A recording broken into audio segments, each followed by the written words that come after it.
नमस्कार साथियों, इन दिनों आप सुन रहे हैं प्रेमचंद जी का उपन्यास निर्मला। आज का वीडियो शुरू करने से पहले आपसे एक ज़रूरी बात कहना चाहूँगी कि अगर आप आए हैं चैनल पर पहली बार तो प्लीज़ प्लीज़ प्लीज़ सब्सक्राइब करें, और अगर आपको वीडियो पसंद आता है तो लाइक और शेयर करना ना भूलें, और साथ ही साथ बेल आइकन ज़रूर प्रेस करें ताकि आने वाले वीडियोज़ के नोटिफिकेशंस आपको समय पर मिल जाए। तो चलिए शुरू करते हैं निर्मला का अगला भाग। तोताराम क्रोध से कांप उठे। बोले, तुम्हें जो लड़का दिख करे उसे पीट दिया करो। मैं भी देखता हूँ कि लौंडे शरीर हो गए हैं। मनसाराम को तो मैं बोर्डिंग हाउस में भेज दूंगा, बाकी दोनों को तो आज ही ठीक किए देता हूँ। उस वक्त तोताराम कचहरी जा रहे थे। डांट डपट करने का मौका न था, लेकिन कचहरी से लौटते ही उन्होंने घर में रुक्मणी से कहा, क्यों बहन, तुम्हें इस घर में रहना है या नहीं? अगर रहना है शांत होकर रहो, यह क्या कि दूसरों का रहना मुश्किल कर दो। रुक्मणी समझ गई थी बहू ने अपना वार किया है, पर वह दबने वाली औरत न थी। एक तो उम्र में बड़ी तिस पर इसी घर की सेवा में जिंदगी काट दी थी। किसकी मजाल थी कि उन्हें बेदखल कर दे। उन्हें भाई की इस क्षुद्रता पर आश्चर्य हुआ। बोली, तो क्या लौंडी बनाकर रखेंगे? लौंडी बनकर रहना है तो इस घर की लौंडी न बनूंगी। अगर तुम्हारी यह इच्छा हो कि घर में कोई आग लगा दे और मैं खड़ी देखा करूं, किसी को बेराह चलते देखूं तो चुप साध लूं, जो जिसके मन में आए करे, मैं मिट्टी की देवी बनी रहूं, तो यह मुझसे ना होगा। यह क्या हुआ जो तुम इतना आपे से बाहर हो रहे हो? निकल गई सारी बुद्धिमानी। कल की लौंडिया चोटी पकड़कर नचाने लगी। कुछ पूछना न ताचना, बस उसने तार खींचा और तुम काट के सिपाही की तरह तलवार निकाल कर खड़े हो गए। तोता, सुनता हूँ कि तुम हमेशा खुचर निकालती रहती हो, बात बात पर ताने देती हो। अगर कुछ सीख देनी हो तो उसे प्यार से मीठे शब्दों में देनी चाहिए। तानों से सीख मिलने के बदले उल्टा और जी जलने लगता है। तो तुम्हारी यह मर्जी है कि किसी बात में ना बोलो, यही सही। लेकिन फिर यह न कहना कि तुम घर में बैठी थी, क्यों नहीं सलाह दी? जब मेरी बातें जहर लगती हैं तो क्या कुत्ते ने काटा है जो बोलूं? मसल है नाटों खेती बहुरियों घर, मैं भी देखूं बहुरिया कैसे घर चलाती है। इतने में सियाराम और जियाराम स्कूल से आ गए। आते दोनों बुआ जी के पास जाकर खाना मांगने लगे। रुक्मणी ने कहा, जाकर अपनी नई अम्मा से क्यों नहीं मांगते? मुझे बोलने का हुक्म नहीं है। तोता, अगर तुम लोगों ने उस घर में कदम रखा तो टांग तोड़ दूंगा। बदमाशी पर कमर बांधी है। जियाराम जरा शौक था, बोला, उनको तो आप कुछ नहीं कहते, हम ही को धमकाते हैं, कभी पैसे नहीं देती। सियाराम ने इस कथन का अनुमोदन किया। कहता है, मुझे दिक करोगे तो कान काट दूंगी। कहती है कि नहीं जिया?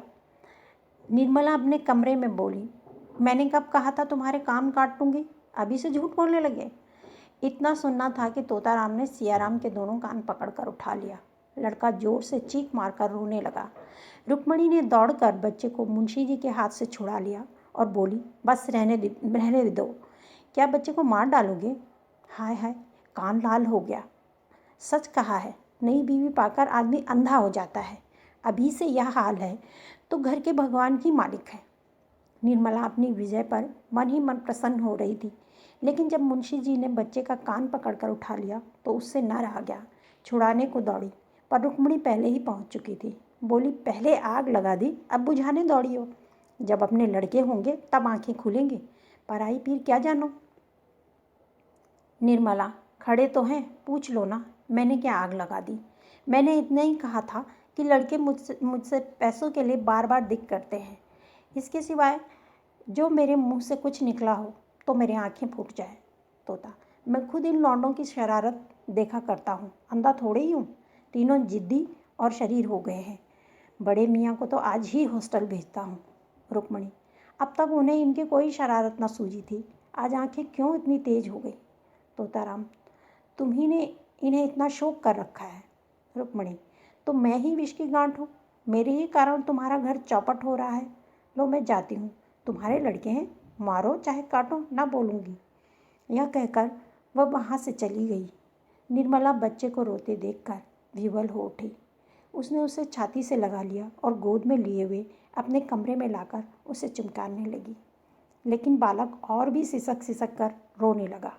उसका अबोध हृदय इस प्यार और मातृ स्नेह न पाता था जिससे दैव ने उसे वंचित कर दिया था। यह वात्सल्य न था, केवल दया थी। यह वह वस्तु थी जिस पर उसका कोई अधिकार न था, जो केवल भिक्षा के रूप में उसे दी जा रही थी। पिता ने पहले भी 2-1 बार मारा था जब उसकी माँ जीवित थी, लेकिन तब उसकी माँ उसे छाती से लगाकर रोती न थी। वह अप्रसन्न होकर उससे बोलना छोड़ देती, यहाँ तक कि वह स्वयं थोड़ी ही देर के बाद सब कुछ भूलकर फिर माता के पास दौड़ा जाता था। शरारत के लिए सजा पाना तो उसकी समझ में आता था, लेकिन मार खाने पर चुमकारा जाना उसकी समझ में न आता था। मातृ प्रेम में कठोरता होती थी, लेकिन मृदुलता से मिली हुई। इस प्रेम में करुणा थी, पर वह कठोरता न थी जो आत्मीयता का गुप्त संदेश है। स्वस्थ अंग की परवाह कौन करता है, लेकिन वही अंग जब किसी वेदना से टपकने लगता है तो उसे ठेस और धक्के से बचाने का यत्न किया जाता है। निर्मला का करुण रोदन बालक को उसके अनाथ होने की सूचना दे रहा था। वह बड़ी देर तक निर्मला की गोद में बैठा रोता रहा और रोते रोते सो गया। निर्मला ने उसे चारपाई पर सुलाना चाहा तो बालक ने सुषुप्तावस्था में अपनी दोनों कोमल टांगें उसकी गर्दन में डाल दी और ऐसा चिपट गया मानो नीचे कोई गड्ढा हो। शंका और भय से उसका मुख विकृत हो गया। निर्मला ने फिर बालक को गोद में उठा लिया। चारपाई पर न सुला सकी। इस समय बालक को गोद में लिए हुए उसे वह तुष्टि हो रही थी जो अब तक कभी न हुई थी। आज पहली बार उसे आत्मवेदना हुई जिसकी न आँख नहीं खुलती थी। अपना कर्तव्यवान मार्ग नहीं समझता, वह मार्ग अब दिखाई देने लगा। उस दिन अपने प्रगाढ़ प्रणय का सबल प्रमाण देने के बाद मुंशी तोताराम को आशा हुई थी कि निर्मला के मर्म स्थल पर मेरा सिक्का जम जाएगा, लेकिन उनकी यह आशा लेश मात्र भी पूरी न हुई। बल्कि पहले तो वह कभी कभी उनसे हंस कर बोला भी करती थी। अब बच्चों ही के लालन पालन में व्यस्त रहने लगी। जब घर आते बच्चों को उसके साथ बैठे पाते, कभी देखते उन्हें ला रही हैं, कभी कपड़े उन्हें नहला रही हैं, कभी कपड़े पहना रही हैं, कभी कोई खेल खिला रही हैं और कभी कोई कहानी कह रही हैं।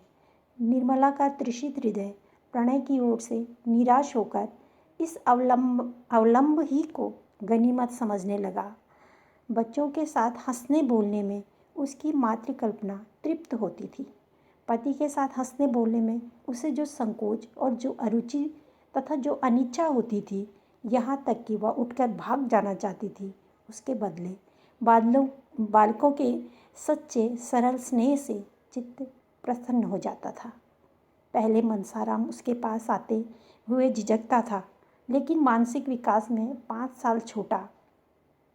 हॉकी और फुटबॉल ही उसका संसार, उसकी कल्पनाओं का मुक्त क्षेत्र तथा उसकी कामनाओं का हरा भरा बाग था।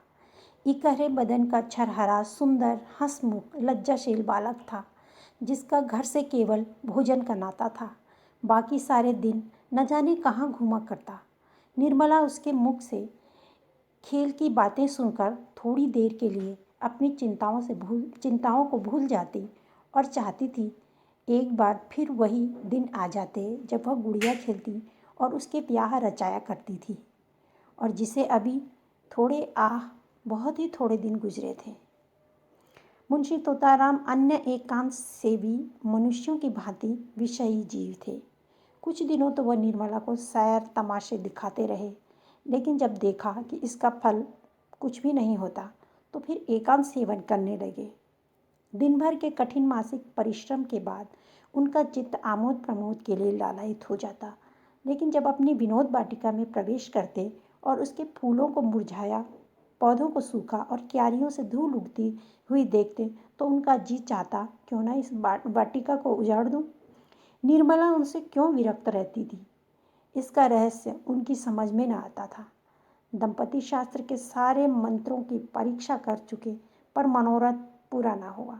अब क्या करना चाहिए यह उनकी समझ में न आता था।